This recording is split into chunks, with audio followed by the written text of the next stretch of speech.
Selamat pagi semua. Pada kuliah pagi hari ini saya akan mendiskusikan tentang topik randomized evaluation for social programs. Topik ini saya bawakan di beberapa, paling tidak 2 kelas yang kami ajarkan di Fakultas Ekonomi dan Bisnis UGM.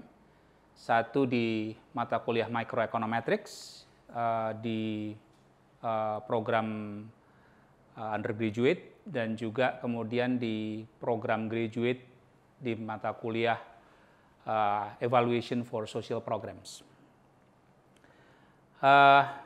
Apa yang akan saya bawakan atau saya jelaskan hari ini terkait dengan randomized experiment, satu metode yang saat ini banyak digunakan oleh banyak peneliti untuk mengevaluasi program.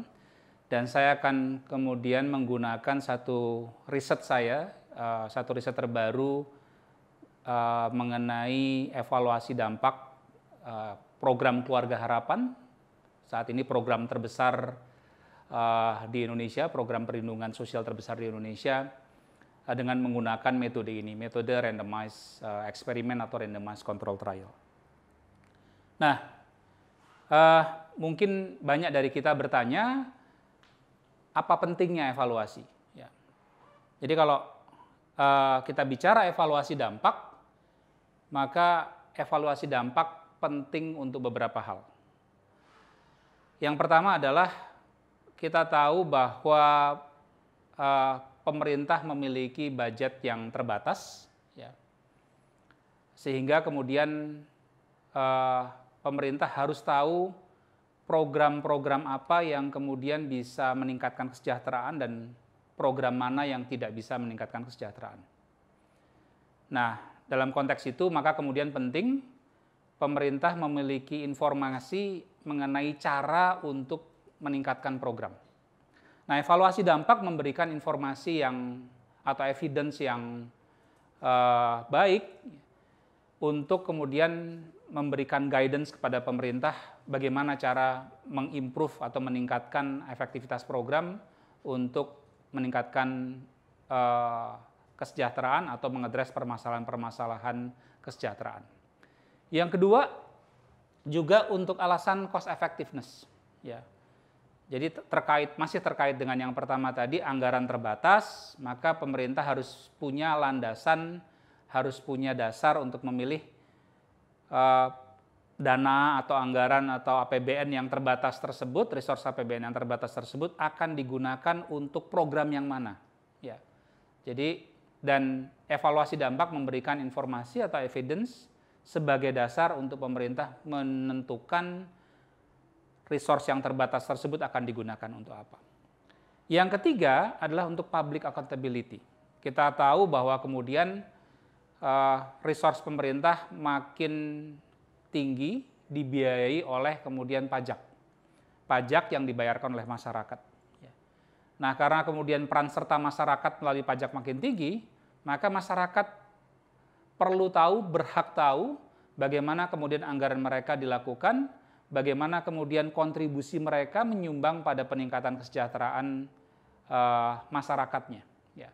Dan dengan evidence tersebut, evaluasi dampak tersebut, kita bisa kemudian memberikan informasi sejauh mana kemudian anggaran yang dibiayai oleh pajak, yang didukung oleh pajak, dimanfaatkan untuk kepentingan peningkatan kesejahteraan. Nah, jadi itu arti penting evaluasi dampak. Ada alasan-alasan lain tentu, tapi paling tidak 3 hal tersebut yang kemudian penting menjadi alasan kenapa evaluasi dampak harus dilakukan. Nah, tetapi ini bukan hal yang mudah. Ya, evaluasi dampak bukan hal yang mudah dilakukan karena kemudian evaluasi dampak membutuhkan apa yang disebut dengan counterfactual. Ya, counterfactual dalam bahasa yang paling sederhana kira-kira adalah pembanding yang perlu ada, ya, pada saat yang sama yang kemudian menyerupai unit atau kemudian menyerupai subjek yang kemudian diintervensi. Ya. Nah, kalau itu definisinya kita tahu bahwa kemudian counterfactual semacam itu tidak mungkin ada. Ya. Nah, counterfactual semacam itu dibutuhkan karena kemudian kita ingin tahu, kita ingin membandingkan kalau kemudian si subjek yang kemudian diberikan treatment atau diberikan intervensi tersebut menghasilkan atau kemudian meningkat kesejahteraannya, kita ingin tahu apa yang terjadi pada subjek yang sama pada saat yang sama tapi tidak diberikan intervensi. Nah, komparasinya sehingga kemudian apple to apple atau orange to orange. Nah, tapi sekali lagi kita tahu bahwa kemudian counterfactual semacam itu yang kita sebut dengan the true counterfactual tidak mungkin ada. Nah, sehingga tantangan bagi kemudian evaluasi dampak adalah bagaimana kemudian mengkonstruksi counterfactual ya, yang kemudian mendekati the true counterfactual tersebut. Dan ini tantangannya.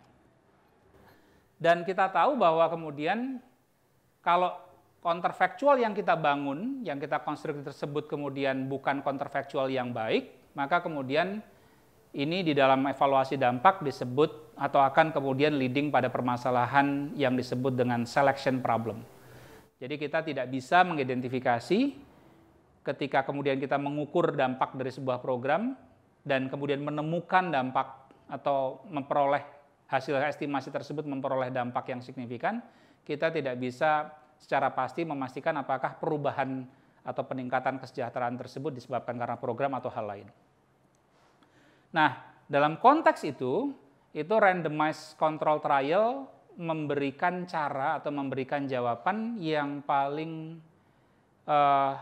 baik, paling ideal dibandingkan dengan pendekatan-pendekatan lain. Ya. Relatif. Ya. Kenapa?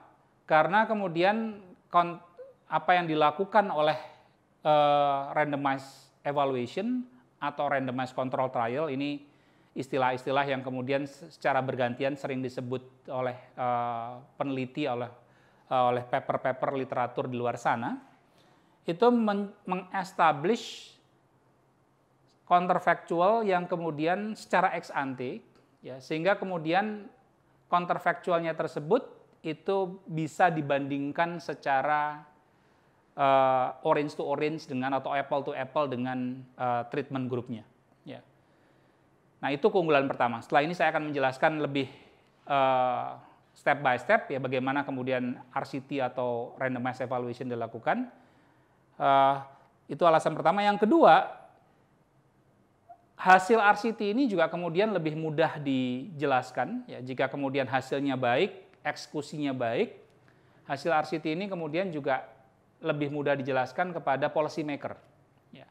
Seringkali kalau kita menggunakan teknik-teknik evaluasi yang lain, ada komplikasi, ada hal-hal yang terlalu complicated bagi pemerintah, bagi policy maker, sehingga mereka kemudian nggak bisa paham sepenuhnya.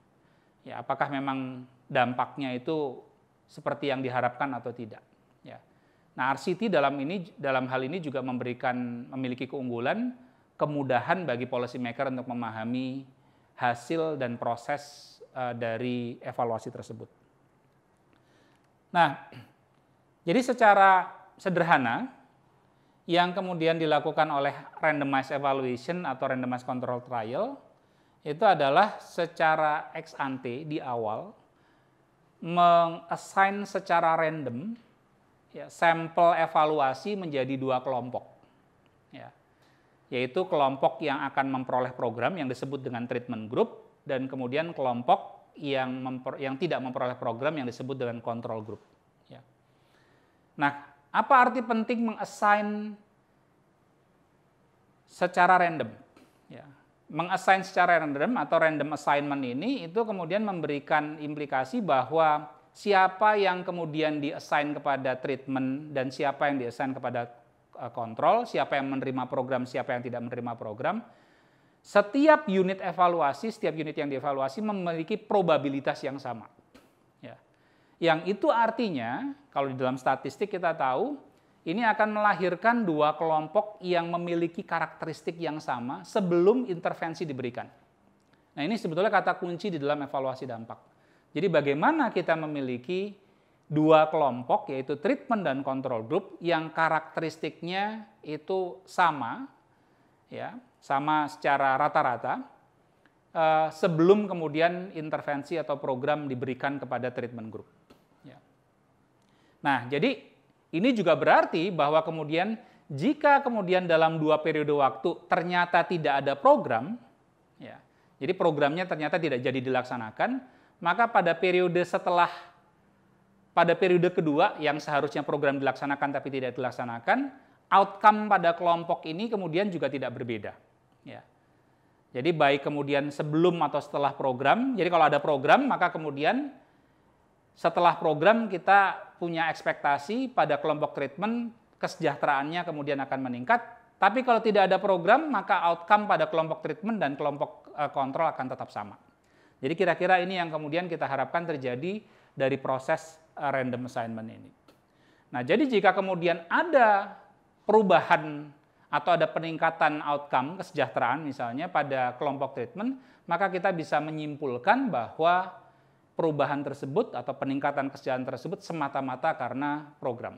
Ya, ini yang kemudian disebut dengan dampak dari program tersebut. Ya. Nah, ada banyak macam variasi dari evaluasi dampak. Ya, jadi bukan hanya membagi dua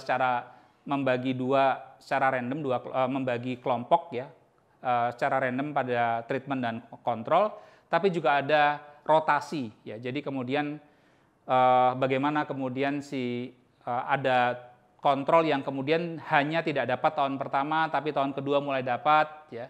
Terus nanti tahun ketiga kelompok kontrol yang lain yang dapat dan lain sebagainya. Ada yang disebut juga dengan phase in, ada yang juga kemudian disebut dengan multiple arms intervention. Jadi intervensinya bukan hanya satu jenis, satu program, tetapi ditambahkan dengan hal-hal lain. Yang itu artinya kita akan melihat bagaimana beberapa program dan fitur-fiturnya itu memiliki dampak terhadap peningkatan outcome ya, dan lain-lain. Nah, kalau ada keunggulan pasti kemudian juga ada kelemahan. Ya, jadi RCT juga bukan tanpa kelemahan, bukan tanpa kritik. Ya, yang di dalam literatur yang kemudian menjadi kritik bagi RCT, salah satu yang paling utama adalah masalah internal validity. Ya, jadi ada istilahnya di dalam yang salah satu yang kemudian paling terkenal adalah apa yang disebut dengan Hawthorne Effect. Jadi bagaimana dianggap bahwa bagi para pengkritiknya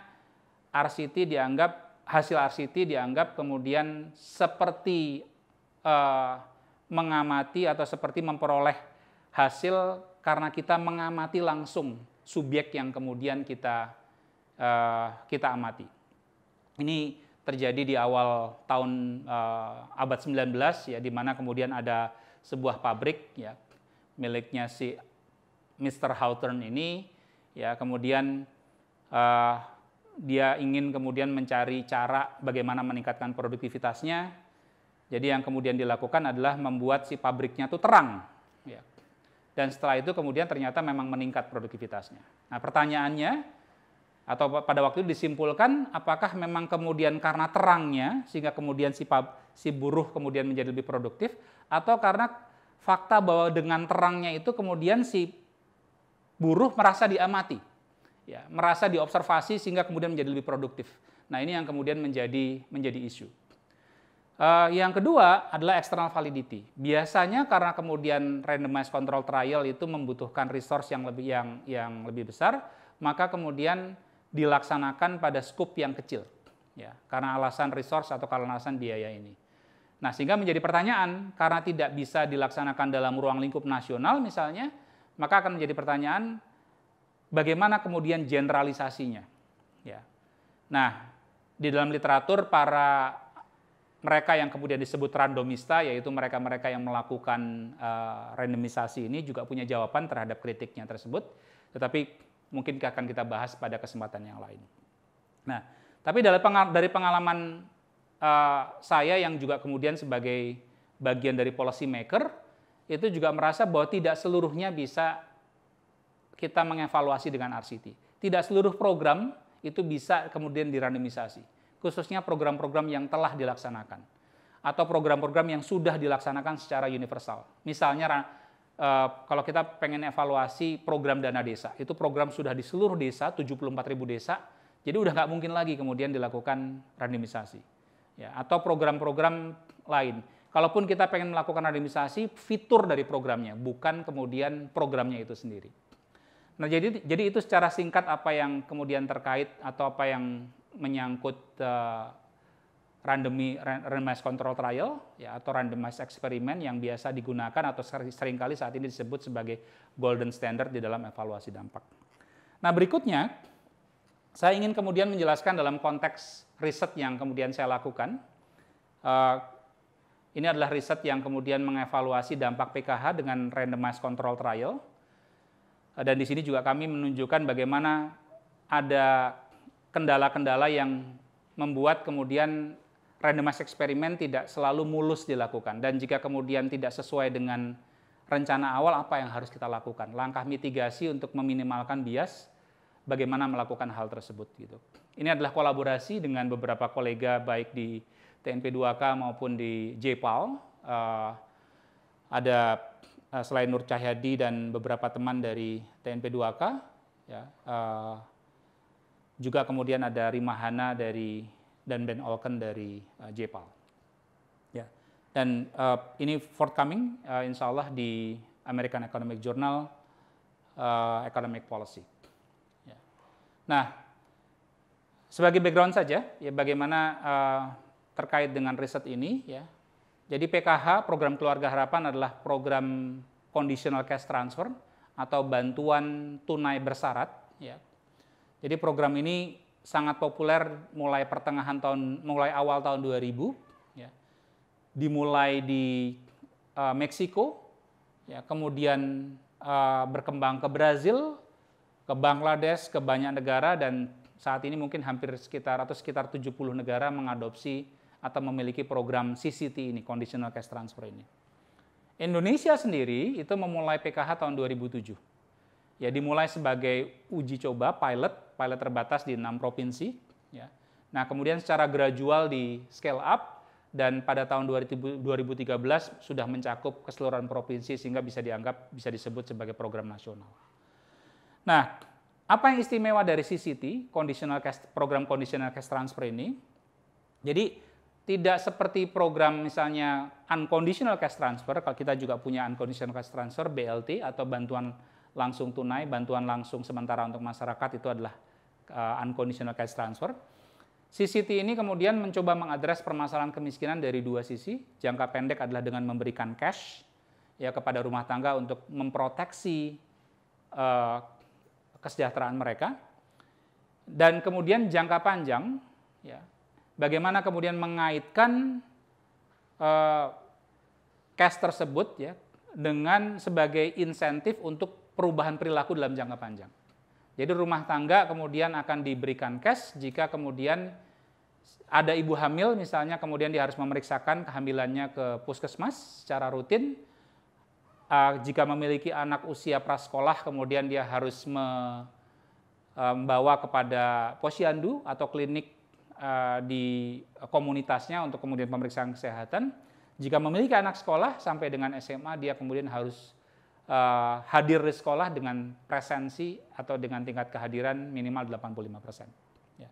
Jadi harapannya, karena kita tahu bahwa kemiskinan merupakan permasalahan yang berakar dari kualitas dari human capital, maka diharapkan dengan perbaikan kualitas tersebut, perbaikan perilaku dari rumah tangga tersebut yang diikat dengan pemberian cash, diharapkan maka kemudian dalam jangka panjang anak-anak dari keluarga penerima PKH ini akan meningkat human capital-nya dan kemudian lepas dari jebakan kemiskinan. Ya. Nah, jadi memang kemudian karena dua hal tersebut, ya, biasanya memang conditional cash transfer itu relatif lebih mahal ketimbang unconditional cash transfer. Nah, tetapi kemudian banyak paper yang telah menyampaikan bahwa efek secara cost effectiveness itu CCT lebih tetap unggul dibandingkan dengan UCT. Conditional cash transfer itu tetap merupakan cara terbaik, cara yang lebih efektif di dalam penanggulangan kemiskinan dibanding unconditional cash transfer. Ya. Nah, apa yang kita lakukan pada riset ini itu sebetulnya mencoba untuk menangkap dampak jangka panjang dari PKH. Ya. Sebelum evaluasi yang kami lakukan, kami sudah ada evaluasi PKH di tahun 2009, lapornya terbit di tahun 2011, dilakukan oleh Bank Dunia, dipimpin oleh Vivi Alatas. Nah, pertanyaannya kenapa kemudian melakukan evaluasi kembali dalam kurun waktu 6 tahun setelah pelaksanaan. Saya ingin meng-quote apa yang disampaikan oleh Santiago Levi. Jadi Levi mengatakan, clearly achieving good health is cumulative process and temporary investment in nutrition are of little help. The same is true of education. Children must be supported year after year, and progressive central effect will gradually occur through the accumulation of human capital. Jadi program seperti PKH, ya, conditional cash transfer, itu akan dampaknya kemudian akan terjadi jangka pendek memang lewat cash atau lewat income effect, maupun kemudian dalam jangka menengah dan panjang lewat perubahan perilaku.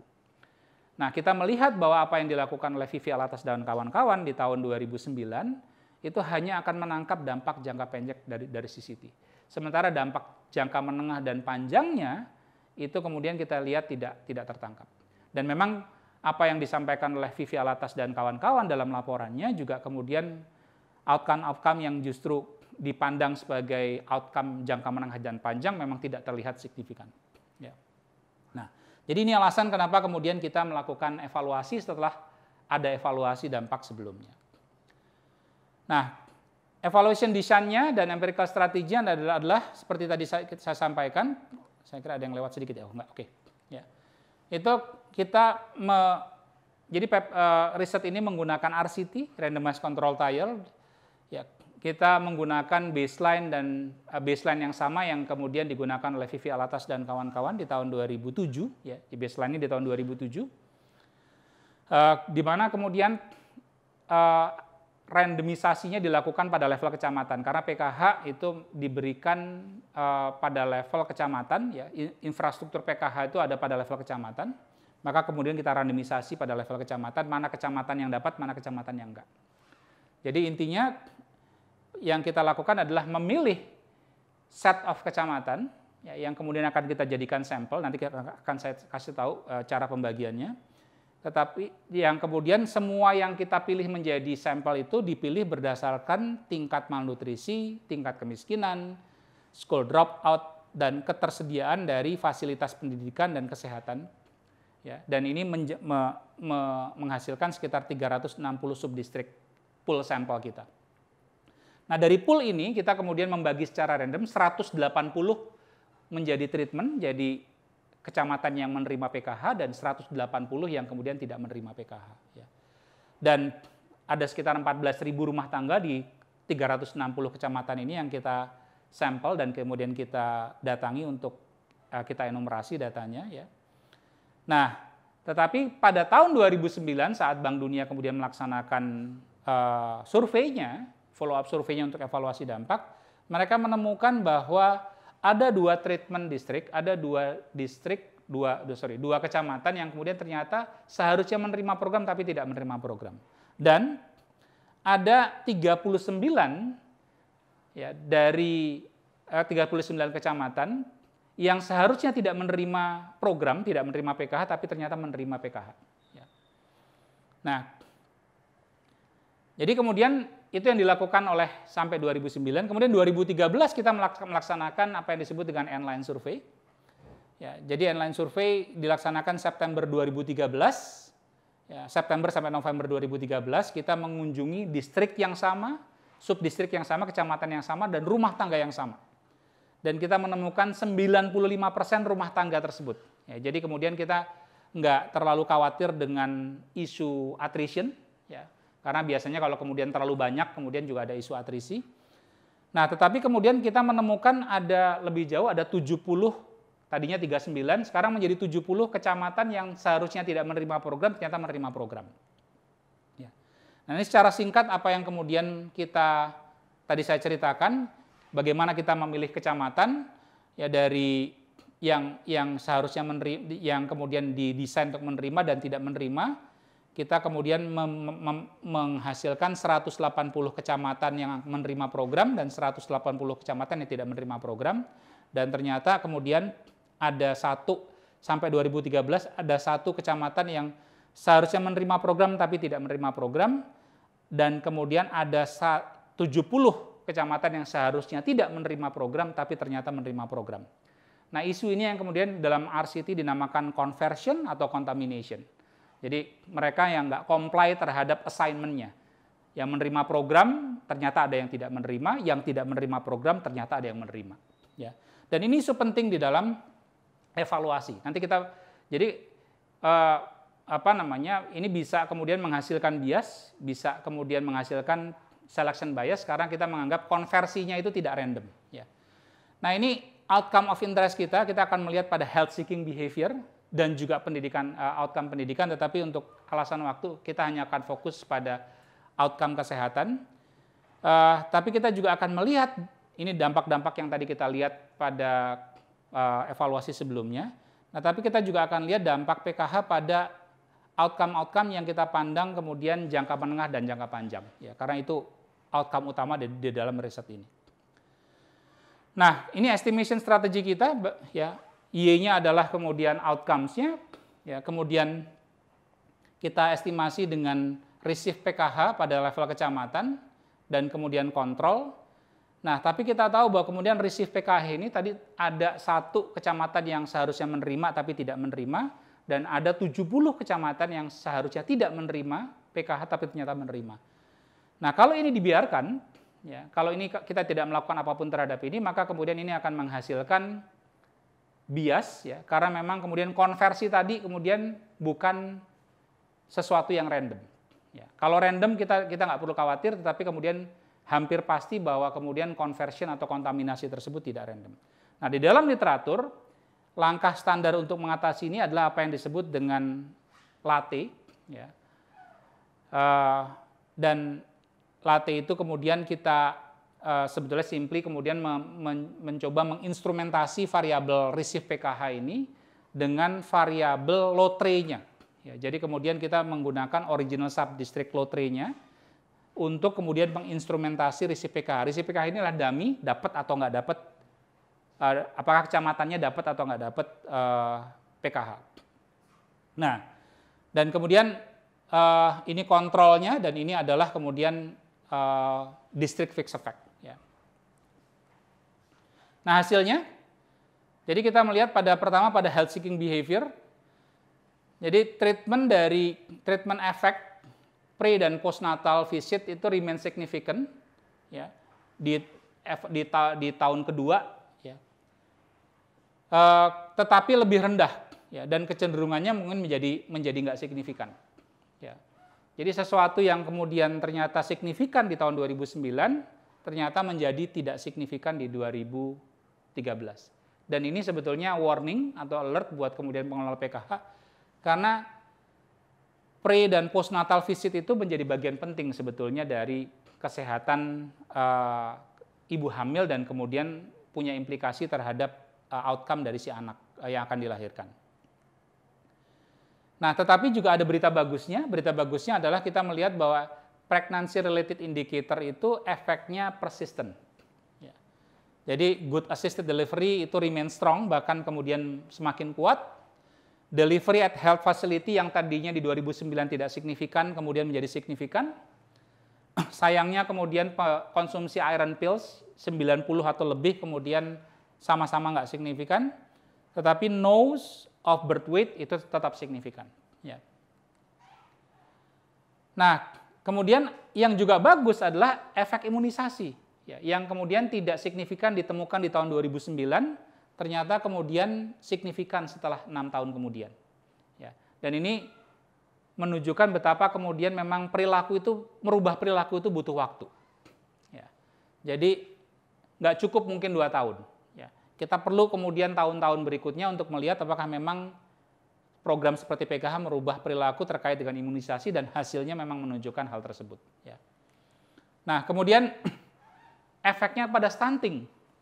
Ya. Kita semua tahu stunting dampaknya sangat serius, bukan hanya pada si anak, tapi pada jangka panjang dari generasi berikutnya, ya, dan kemudian juga pada ekonomi. Bank Dunia menunjukkan betapa kemudian efek stunting terhadap produktivitas dari labor market, dari labor productivity itu sangat signifikan, dan pada ekonomi secara keseluruhan juga sangat besar. Ya. Dan program seperti PKH ini, conditional cash transfer, ternyata kemudian merupakan satu instrumen yang bisa digunakan pemerintah untuk mengatasi permasalahan stunting. Pada tahun 2009, evaluasi di 2009 menunjukkan PKH nggak kemudian berdampak pada stunting. Tetapi 6 tahun kemudian, 6 tahun sejak 2007, sejak PKH diluncurkan, kita melihat dampak PKH signifikan terhadap pengurangan stunting. Ya. Dan ini berita yang mengembirakan, penurunannya cukup besar, stunting turun sekitar 10,3 percentage point atau sekitar 26%. Ya. Sementara severe stunting, stunting yang parah, itu kemudian turun sekitar 10,4